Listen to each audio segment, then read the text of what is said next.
For years, the story was simple. Donald Trump knew Jeffrey Epstein. Everyone knew that part. But Melania, she was framed as separate, untouched, just a woman who happened to walk into the picture at the right time. That story is now being challenged. Not by gossip blogs, not by anonymous threats, but by a legal conflict that refuses to stay quiet. And the timing could not be worse. Because as the country is burning, as public trust is collapsing, and as power scrambles to control the narrative, a very different version of Melania Trump is being dragged into the light. One that raises a single unsettling question. Was she just nearby or was she there? And to understand why that question suddenly matters, you have to understand why this story is exploding right now. Nothing about this moment is accidental. It's January 2026. The United States is dealing with its most intense wave of civil unrest in years following the fatal shooting of ICU nurse Alex Priddy during an immigration operation in Minneapolis. Protests are spreading. National Guard units are deploying. The country is raw. And in the middle of that chaos, a glossy 40 million documentary about Melania Trump quietly rolls out. The timing feels surreal.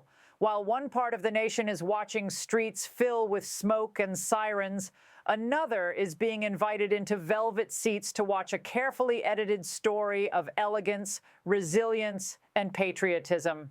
A story designed to soften an image, maybe even freeze it in place before something else takes hold. But the real problem isn't that optics. It's what that movie is competing against. Because at the exact same moment, this documentary tries to define who Melania Trump is, a court filing is doing the opposite. And unlike a film, this one comes with consequences. This isn't a battle over reviews or ratings. It's a battle between narrative and record. On one side, there's a polished media project. On the other, there are sworn filings, legal threats, and a journalist who didn't back down. And that's where this story actually begins. In late 2025, Melania Trump's legal team sent a cease and desist letter to journalist Michael Wolff. The message was blunt. Retract your claims or face a defamation lawsuit seeking damages reportedly as high as $1 billion. This is usually the end of the road. Most authors fold. Most publishers panic. Most stories disappear quietly. This one didn't. Instead of retreating, Wolff did something rare. He sued first. He filed a declaratory judgment action under New York's anti-SLAPP laws, essentially daring Melania Trump to take the fight into open court. Not behind statements, not through proxies, but through discovery.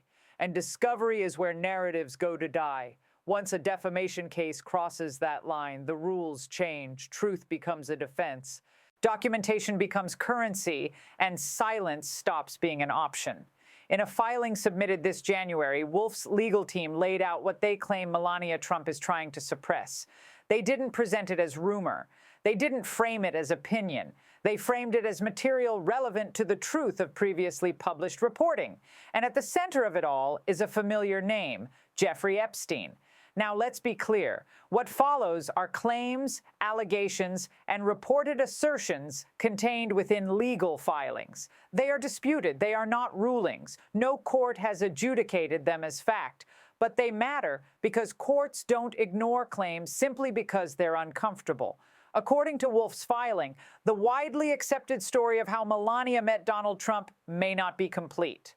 The public version says they met in 1998 at a New York nightclub during Fashion Week. A chance introduction, a model, a businessman, fate. The alternate version presented in the filing suggests something else entirely, that the introduction was facilitated, that the social circle was curated, and that Epstein wasn't on the sidelines. He was central. The filing alleges that Melania Trump moved within what Wolff describes as Epstein's broader network of models and social companions in the late 1990s. Not all of them were runway stars. Not all of them were household names, but they served a function: access. According to the claims, Epstein hosted dinners, gatherings, and private events designed to connect powerful men with young women who knew how to be present without being loud, visible, without being disruptive. Wolf alleges that Melania was not unfamiliar with this environment, that she attended events, that she knew Epstein socially, and that her proximity to Donald Trump may have originated in that space, not on a crowded dance floor. But one allegation eclipses all. The rest, and it's the reason the filing sent shockwaves through legal circles. In the document, Wolf recounts a taped interview he claims to possess, an interview with Jeffrey Epstein himself, recorded years before Epstein's death. According to Wolf, Epstein allegedly stated that he was the one who introduced Donald Trump and Melania, and that their first intimate encounter did not happen in public, but aboard Epstein's private aircraft, the Boeing 727, known globally as the Lolita Express. Again, this is a reported claim, not a proven fact. The tapes have not been authenticated in open court. Epstein is not alive to be cross-examined, and Melania Trump's legal team has categorically denied the allegations. But the implication alone is seismic, because if the origin of the Trump marriage traces back to a plane synonymous with exploitation, it reframes everything that followed. It doesn't assign guilt, but it raises moral, historical, and psychological questions that no documentary can erase. Was she unaware? Was she trapped? Or was she simply silent? And silence, as history has shown, can mean many things. Melania Trump's attorneys have responded aggressively. They argue that her name does not appear on flight logs in the same way alleged victims' names do. They call the claims defamatory, false, and misleading. But Wolf's filing counters with a darker argument that absence from logs does not equal absence from events. You don't log the inventory, the filing suggests. It's a chilling line, and one that shifts the debate from paperwork to power, because this story isn't only about a plane, it's about proximity.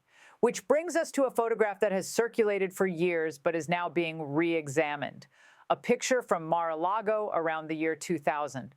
Donald Trump, Melania, Jeffrey Epstein, Ghislaine Maxwell. They're smiling, relaxed, comfortable.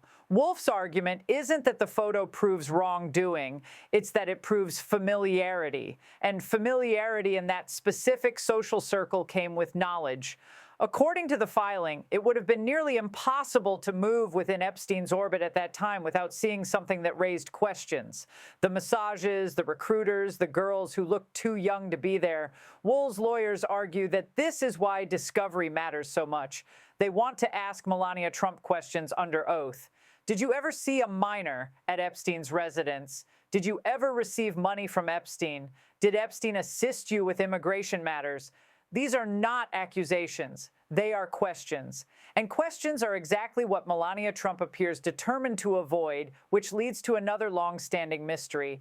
Melania Trump entered the United States on an EB-1 visa, often referred to as the Einstein visa. It's reserved for individuals with extraordinary ability. Nobel laureates, Olympic athletes, international icons.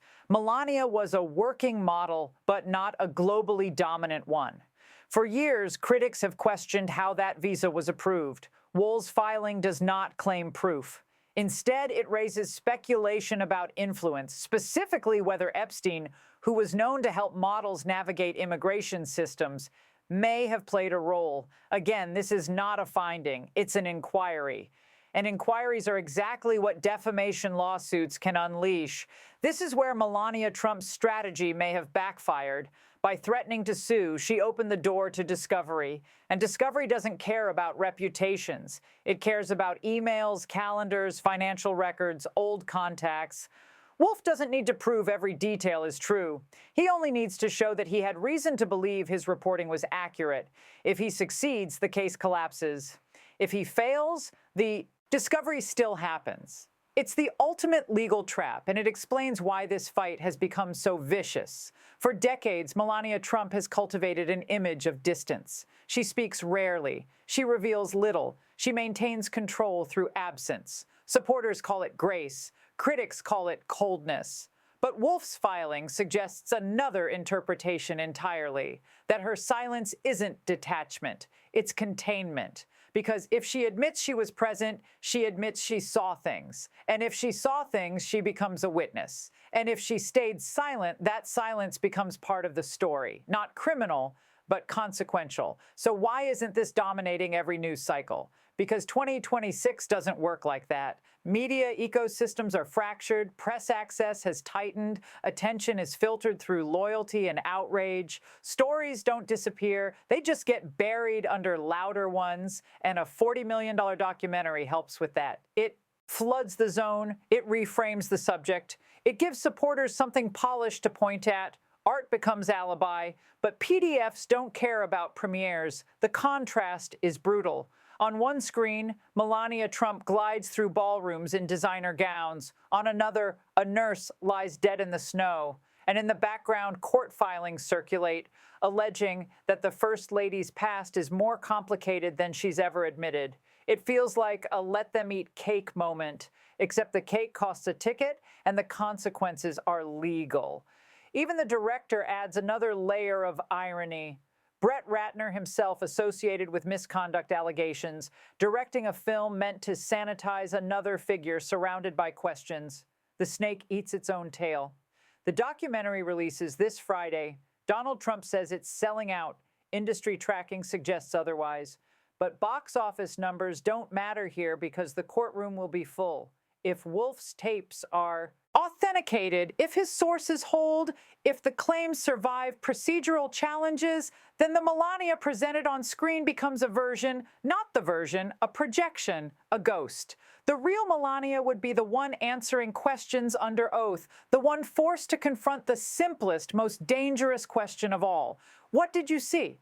This story isn't about proving guilt. It's about whether power can permanently outrun accountability, whether image can outpace record, whether silence can survive discovery, and whether the final unresolved chapter of the Epstein saga isn't a man, but the people who stood close enough to look away.